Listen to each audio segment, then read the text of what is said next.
এটা ডাকাতিয়া থেকে। আসসালামু আলাইকুম শুধু দর্শক মণ্ডলী, মহানগর টেলিভিশন থেকে আমি শান্তনু হোসেন খান আপনাদের সবাইকে স্বাগত জানাচ্ছি। আজ আমরা যে কথাগুলো বলবো সেটা হচ্ছে পরিকল্পিত নগরায়ণ নিয়ে কুমিল্লার বিভিন্ন সমস্যা। বিশিষ্ট সমাজসেবক জনাব এসে বাড়ি সেলিম ভাই, আসসালামু আলাইকুম। মহানগর টিভির শুভেচ্ছা ও সালাম। পরিকল্পিত নগরায়ণের জন্য আপনার কি মেসেজ থাকতে পারে? পরিকল্পিত নগরায়ণের জন্য আমার যে বক্তব্যটা হচ্ছে যে এখানে আমাদের কটা মৌজা নিয়ে আমাদের মহানগরটা গঠিত, এটা জনগণ জানে না। এবং এই মৌজাগুলার ভৌগোলিক অবস্থা, কটা খাল আছে, কটা রাস্তা আছে, এটার প্রস্থ কদ্দূর, এটাও মানুষ জানে না। মানুষকে অন্ধকারে রাখা হয়েছে, জনগণ অন্ধকারে আছে। তো এখানে আমরা নগর পরিকল্পনাবিদ দিয়ে আমরা করবেন, এটাই স্বাভাবিক। কিন্তু নগর পরিকল্পনাবিদ তো মাঠে কাজ করে না, তারা টেবিলে কাজ করে। ওরা উত্তাপটা তথ্যটা নিয়ে দেয়, তাদের স্টাফটা। কিন্তু আপনারা যদি প্রত্যেক ওয়ার্ডে প্রত্যেক এলাকায় কোনো রাজনৈতিকভাবে না, একটা সামাজিকভাবে মানুষের কথা বলার সুযোগ দেন, মানুষকে প্রশ্ন করেন, মানুষের উত্তর দেন। দেখেন এখন কুমিল্লা শহরের অবস্থাটা জলবদ্ধতার ক্ষেত্রে একরকম নাই, কিন্তু যখন বৃষ্টি হয় তখন জলবদ্ধতা হয়। তখন আপনাকে দেখতে হবে যে কি কারণে হয়, কোথায় পানিটা আটকাচ্ছে। এটা কিন্তু তারা আসে না। শহরে যে পানি নিষ্কাশনের জন্য যে একমাত্র খাল, এই খালটার নাম কি? এটা হলো আপনার কাটাখালি খাল। এটা দিয়ে 75% পানি গুঙ্গাজুরিতে যায়। গুঙ্গাজুরি থেকে পানিটা গুঙ্গাজুরিতে দিয়ে ডাকাতিয়া যায়। ডাকাতিয়া থেকে এটা মেঘনা যায়, মেঘনা থেকে এটা বঙ্গোপসাগরে যায়। এটা হলো কানেকশন। এটা একসময় জোয়ার ভাটা হতো। কিন্তু প্রশ্ন হচ্ছে এই খালটা খনন করে বস কালভার্ট করলে উপর দিয়ে মানুষ চলাচল করতে পারবে, 25-30 ফুট রাস্তা পাবে। এটা দুপুর দিয়ে ছোট ছোট মিশুক, হুন্ডা, সিএনজিগুলো চলতে পারবে, আর বড় রাস্তা দিয়ে অন্য গাড়িগুলো চলতে পারবে। আপনি ইচ্ছা করলে পর্যন্ত নভেম্বর পর্যন্ত নিতে পারেন। ইচ্ছা করলে আপনি কুমিল্লা টাউনও নিতে পারেন, ওইখানে খাল অবস্থা দেখে খালটা উদ্ধার করে। আর বর্ষাকালে আপনার দেখবেন, আমরা তো মনে আছে এই 3-4 বছর আগে আওয়ামী লীগ আমলে এই মনোহরপুরে নৌকা দিয়ে পুরো চেয়ারম্যান শুনছি আমরা, তার কাজে হয়ে গেছে, এত পানি হয়েছে। কিন্তু এইখানে এটা যদি আউটলাইনটা, এই আউটলাইনটা যখন গুন্ডাগিরিতে রাখবে, এটা প্রতি বছরই ফর্ম করতে পারে। এই যে 50-এর অধিক ফুল দেখছেন, এটা তো আরো দিন দিন বাড়বে। তখন তো আপনি কিছু করতে পারবেন। তলদেশটা তো আপনার কাঁচাতে মাটি পানি ধরে রাখে, পানি দ্রুত সরে না, যার কারণে এটা বক্স কালভার্ট অপরে। আপনি যদি এই মৌজাগুলার ভিতরে খালগুলার অবস্থান নির্ণয় করে খালগুলা উদ্ধার করে আপনি যদি এগুলো ঠিক মতো করেন, আর এটা দেখেন সব জায়গায় বক্স কালভার্ট সিস্টেমটা হচ্ছে এই কারণে আমাদের জায়গা কম, লোক বেশি।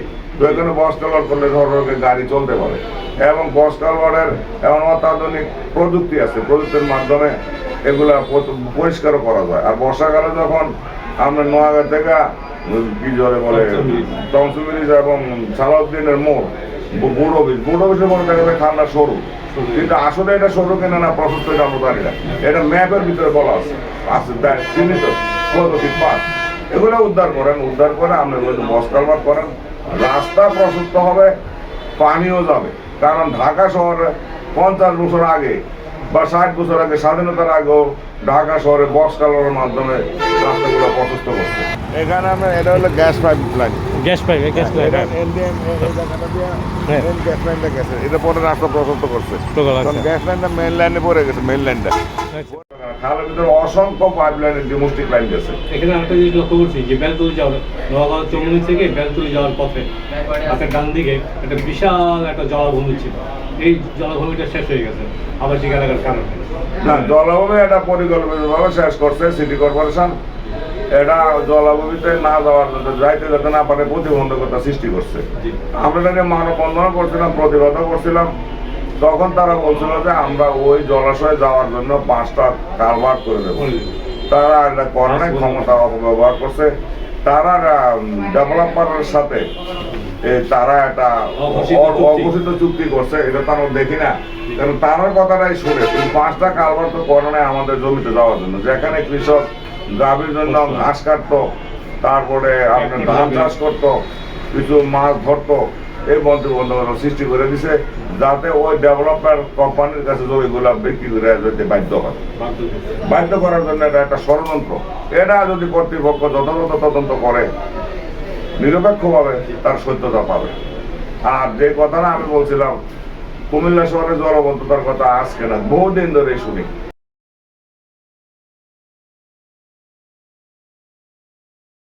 আমার শেষ প্রশ্ন যেটা, সেটা হচ্ছে মানে যানজটের বিষয়টা আপনি কিভাবে মূল্যায়ন করবেন? দেখেন, একটা শহরে আমাদের সারা দেশে যানজটের একটা রোগ সৃষ্টি হয়েছে। কুমিল্লা শহরে অত্যন্ত বেশি এই রোগটা।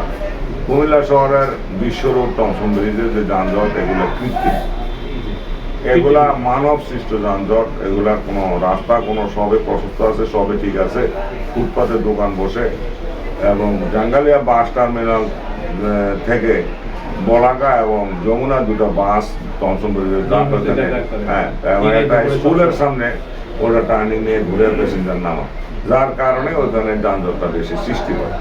আর টমসন ব্রিজ একটা চৌরাস্তা, এইখানে ট্রাফিক যেভাবে সার্ভিস দেওয়ার কথা এইভাবে দেয় না। ওইখানে রাস্তার মাথায় যেভাবে দাঁড়িয়ে দাঁড়িয়ে প্যাসেঞ্জার নামায় এবং প্যাসেঞ্জারের জন্য অপেক্ষা করে, প্যাসেঞ্জার তো নামাইতে হবে এবং নিতে হবে, দুটাই ঠিক আছে, কিন্তু এটা একটা পরিকল্পনার মাধ্যমে নিতে হবে, কিন্তু রাস্তা বন্ধ করে তো এটা হয় না। আমরা এই পরিকল্পনা এবং এই মূল্যের যে বক্তব্য দিলে, এইগুলো আমরা যথাযথ কর্তৃপক্ষের কাছে তুলে ধরার চেষ্টা করব। আশা করি আপনার এই পরিকল্পনাগুলো যারা সংশ্লিষ্ট কর্তৃপক্ষ আছে তারা বিষয়টাকে অত্যন্ত জোরালোভাবে দেখবেন এবং অতি সত্বরা হয়তো একটা কাজের পরিধি পাবেন ইনশাআল্লাহ। এই প্রত্যাশা আমরা করতেই পারি। আপনি ভালো থাকবেন, আমরা জনগণকে নিয়ে ভালো থাকার চেষ্টা করব। শুনছিলেন যারা SFI-7 সাহেবের মূল্যবান বক্তব্যগুলো। তো আমরা আশাবাদী যে সরজমিনে যারা নগর উন্নয়ন নিয়ে কথা বলেন, যারা যানজট নিয়ে কথা বলেন, বিশ্লেষণ যারা করবেন, তারা সরজমিন দেখবেন, সে প্রত্যাশা আমরা করতেই পারি। সবাই ভালো থাকবেন।